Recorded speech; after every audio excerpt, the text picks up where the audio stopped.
kid was only 17 years old and he absolutely did not deserve what happened to him. What's up, guys? Welcome back to the channel. Today we are going to do something a little different. We're going to cover two stories in one episode, I guess. So first off, the kid who lost his legs to a train and the werewolf who killed his vampire mom. Yep. What's up, guys? Welcome back to the channel. I'm G and I do true crime videos Mondays to Friday. If that's something you're interested in, make sure you subscribe and turn on post notifications so you're notified whenever a new video comes up. So today is day 8 of 10 days of terror, and if you haven't watched the previous videos, go check out the playlist because it has been some crazy crimes. My usual disclaimer: all the things I say in this video is events I've read on the internet and I'm compiling into one video. So let's start with Jacob Ohio. So Jacob was 17 years old at the time of the incident and a thriving student at the Brookwood High School. He was enrolled in honors classes and was looking forward to college. Actually, he had just been accepted into college a few days before the accident, and he had just gotten a job that he was going to start. He had two brothers and an extended family that absolutely loved him because of his outgoing and just bubbly personality, and he was really a fan of music. He loved music so much and was part of his school's orchestra where he played first year for the stand-up bass, and was also in a jazz band where he played the bass. He went by the stage name Fishby Ohio, and his friends and family loved him for his warm, peaceful spirit and this type of old wisdom and compassion. On March 2nd, 2017, a disturbing 911 call was made, and it was just strange what was being said.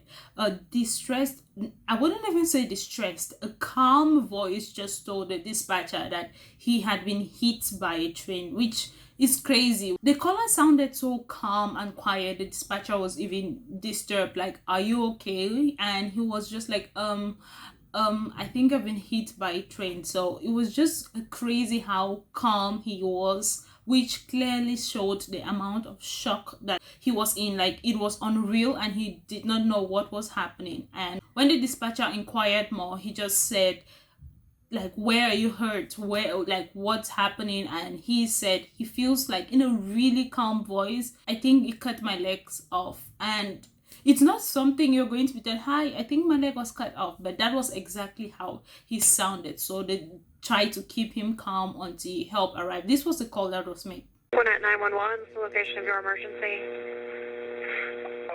I just got hit by a train. Okay, where are you? I'm off the path of the park in downtown Melbourne. Okay, were you walking or were you driving? No, I was walking. Okay, but you're okay? Like, you sound like you're... No. Okay, are you still on the tracks? No. Is there anybody around you that you can I don't see flag anyone, down? No. Okay, hold on a second. I'm going to try and figure out where you are, okay? Okay. And you're off the tracks, correct? Yes. Okay. How old are you, sir? 17. And what part of your body was hurt? My legs. Okay, are they broken? I think it cut them off. It cut them off? Yes. Okay. Where were you walking along? You were on, I was just off the path in the park. Okay, but you don't remember which park you were at? No. I just know it was in downtown Melbourne. By the garden. Okay, hold on one second. And there's a trail that you were walking on? Yes, and I went off it. Onto the tracks? Yes. Okay. You weren't trying to hurt yourself, were you? No. Okay. How were you approaching the tracks when it happened? Were you just walking up to it, or? Yes, I was just walking up to it. Okay. Did you sit on the tracks, or? No, I like fell like under it, almost. Okay. From the call, you can tell he was so calm, and it's so hard to believe that that was a sound coming from someone's voice whose legs are literally bleeding and he could bleed to death. So when paramedics arrived today, they just rushed to do everything they could to try and stop the blood, and they said that they believe that was what saved his life. So Jacob explained that he was walking by the tracks with his earbuds in, and the noise cancellation feature was not on, which is what embarrasses him about it, because maybe if that was on, he would have been able to hear the train coming. But he also noted that he's very sure that he did not hear the train horn go off like he would have known. So he just sensed or felt like there was a train behind him, and he's not sure what happened, if it knocked him off or he tried to jump off and his legs remained on the track. But he cannot explain what happened, but he just found himself there, and he's so young and having something so huge thrown at him. I mean, both legs being cut off, and you already have plans for college, you have plans for a job. How is he supposed to? Because he would definitely need months to recover for himself before thinking about moving on with his life, maybe thinking about college and thinking about looking for a job. But what is he supposed to do with this?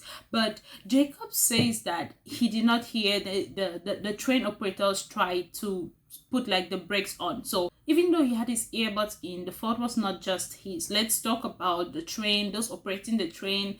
Like, what are the signs that this could happen? Even though a GoFundMe page was created that raised at least $46,000 for him, Jacob decided to sue the company, the train company, and the operators that were operating the train that day. And this was what the lawsuit claimed. Not hear any sound. He just felt like what made him want to leave the track was he sensed like a train was coming, but he did not hear a sound, which means that the operators probably did not see him, or maybe saw him too late. So they said they saw him about 1,000 feet before he was hit, and it's not enough time for them to apply a brakes, because after he was hit and the brakes was applied, it took the train the train moved for another 2,600 feet before it came to a stop. So that should be the amount of space that the operators have before they can see someone from far enough to be able to stop the train or at least blow the horn. And also, Jacob claims he did not hear any horn. And this comes to show that the train probably did not have a camera to show the operators what was going on far enough for them to be able to detect something. And also, when they saw him, even if he was 1,000 feet away, if they had blown the train's horn, I don't think the earbud is loud enough to cancel out the sound of a honking train. So if that sound was made, he might have heard it and moved out of the way. Which goes to ask the question, were the operators being vigilant? Were they looking out to see if someone was out there? The lawsuit also claims that the train company did not build fences and signs to keep people out of their way in case they don't have a camera to spot people when they are coming, which makes sense because this is an incident that should not easily be happening. He would have easily lost his life.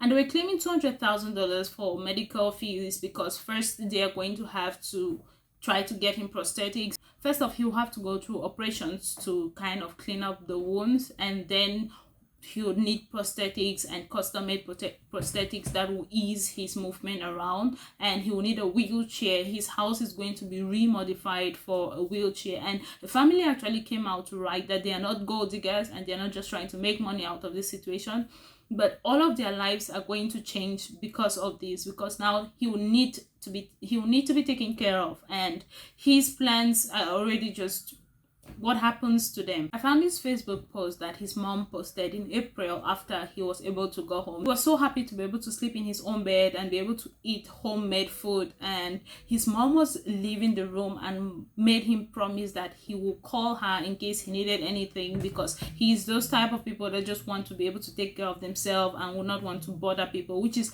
absolutely understandable. And she made him promise that, and she asked him before she left if he needed anything, and his response was, "What do you want for your birthday?" Which is so sweet to think that a young child at such a young age is going through this new crazy world, because you feel like your whole world has just been crushed and you have to start to learn to live a new life, and everything you had planned, there's going to have to be changes. and he was thinking of his mom and what she would like for her birthday. It just shows the type of spirit that he has. And a similar situation actually happened to a friend of mine. I was devastated and going out of my mind, going crazy, and she was the one who brought out the laugh in our conversation, and it was just crazy how strong they are. And that's why Jacob's case just resonates with me so much, and I had to dig inside and come and tell you guys about it. So I don't know how the lawsuit ended, but I believe that if they are claiming for just $200,000, it's very reasonable, because first off, a train company is going to lose a lot more if they decided to drag this longer, because this was 2017, and in all of my research, I haven't seen anything come up again with the lawsuit, which shows that they probably decided to settle and seal everything, which is really good for both cases, because his family is definitely going to need the money. So they had tried to have the insurance company cover as much as it could, but they can only cover as much. So what was not covered by the insurance company, the family got money from the GoFundMe fund that was created for him. He got a wheelchair, and every week he had to go for PT to be able to get himself used to working with the prosthetics. And they also used the money to make custom prosthetics to make his life easier. I'm unsure if the operators kept working with the same company or they were let go, because honestly, in my opinion, I feel like they should have paid more attention. I'm not sure if they were even looking, because if they had paid attention, he would have been easy to spot. It should be almost like driving on the road. You're supposed to pay attention. He would have been able to be spotted earlier, and maybe a whistle would have saved all of this situation from happening. But he also takes some of the blame, because he was moving on the train track with his earbuds in. But what do you guys think? Let me know in the comments below. In the Fairhaven neighborhood, the police got a crazy 911 call where the caller was just rambling about werewolves and vampires, and it was just disturbing. So the police went over, and what they found was not what they expected. Upon arrival, the officers on the scene found 57-year-old Aurora Ball Smith lying on the floor with several stab wounds all over her body, and it seemed like she had been dead for more than a couple of hours.